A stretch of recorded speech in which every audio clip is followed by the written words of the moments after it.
নমস্কার বন্ধুরা, সবাই কেমন আছেন? আশা করি সবাই ভালো আছেন, আমিও ভালো আছি। তো আমি আজকে আরেকটি নতুন রেসিপি নিয়ে চলে এসেছি। ট্যাংরা মাছ এইভাবে রান্না করে খেয়ে দেখবেন, খুবই ভালো লাগে। তো আমার পুরো ভিডিওটি দেখতে থাকুন। ভিডিওটি ভালো লাগলে চ্যানেলটি সাবস্ক্রাইব করার অনুরোধ রইল। এখানে আমি বড় বড় ট্যাংরা মাছ নিয়ে নিয়েছি। এখানে 7 পিস মাছ আছে, আপনারা চাইলে বাড়িয়ে কমিয়ে নিতে পারেন। এবার মাছগুলো ভালো করে নুন গরম জল দিয়ে ধুয়ে নিয়েছি। এবার নুন হলুদটা মাখিয়ে নেব এপিঠে ওপিঠে ভালোভাবে।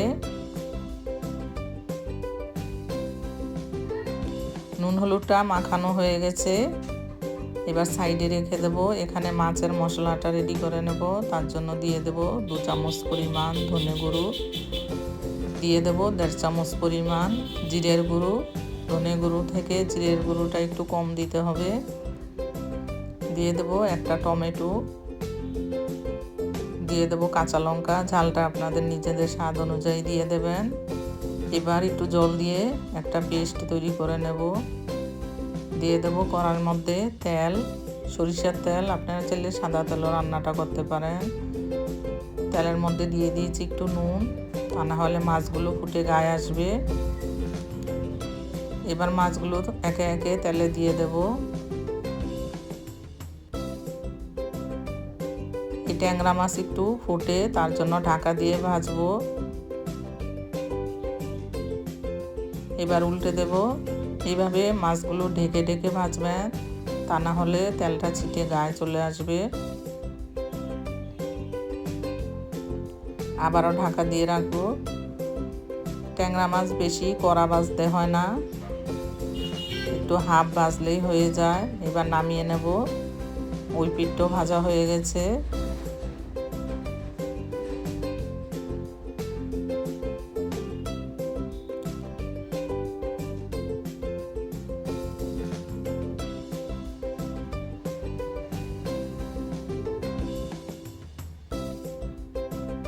এবার বাকি মাছগুলো তেলের মধ্যে ভেজে নেব।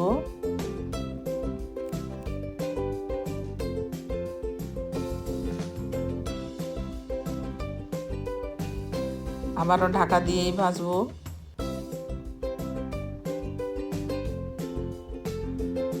সবগুলো মাছ ভেজে নিয়েছি। ওই মাছ ভাজা তেলের মধ্যে দিয়ে দেব হাফ চামচ পরিমাণ কালো জিরে, দিয়ে দেব পরিমাণ মতো নুন, হলুদ, লঙ্কার গুঁড়ো। এবার জল দিয়ে মশলাটা কষিয়ে নেব।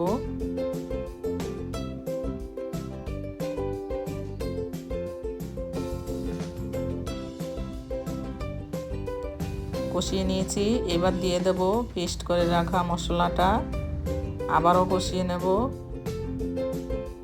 এবার বাটি ধোয়া জল দিয়ে দেব। মশলাটা ভালো করে কষাবো, তাহলে ঝোলের টেস্টটা অনেকটাই বেড়ে যাবে। এইভাবে কষিয়ে নেব।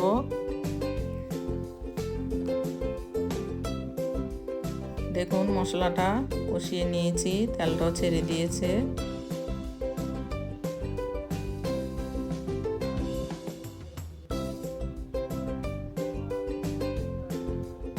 দেখুন মশলাটা কষানো হয়ে গেছে। এবার দিয়ে দেব পরিমাণ মতো গরম জল।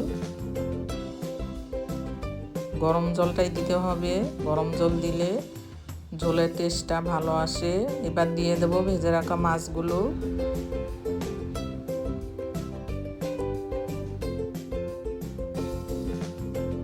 সবগুলো মাছ দিয়ে দিয়েছি। ঝোলটা ফুটে এসেছে, এবার একটু মিশিয়ে নেব। আর ঢাকা দিয়ে গ্যাসটা মিডিয়াম আঁচে রেখে 10 মিনিট রান্না করে নেব। যেহেতু ট্যাংরা মাছ একটু সেদ্ধ হতে টাইম লাগে, গ্যাসটা মিডিয়ামের থেকেও একটু কমিয়ে দিয়েছি। দেখুন ঝোলটা অনেকটাই শুকিয়ে গেছে, ঝোলের থেকে তেলটাও বেরিয়ে গেছে। এবার দিয়ে দেব কয়েকটা কাঁচা লঙ্কা চেরা, আর দিয়ে দেব ধনেপাতা কুচি। আপনারা এইভাবে ট্যাংরা মাছের ঝোলটা রান্না করে খেয়ে দেখবেন, খুবই অপূর্ব লাগে। গরম ভাতের সাথে আর কিছুই লাগে না, এক পদেই খাওয়া হয়ে যায়। তো তো আমার পুরো ভিডিওটি দেখার জন্য ধন্যবাদ। ভিডিওটি ভালো লাগলে চ্যানেলটি সাবস্ক্রাইব করার অনুরোধ রইল।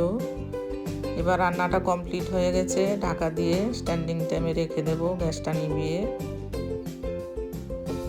এবার নামিয়ে নেব। দেখুন মাছটা রান্নাটা কতটা সুন্দর হয়েছে, খেতেও টেস্টি হয়েছিল।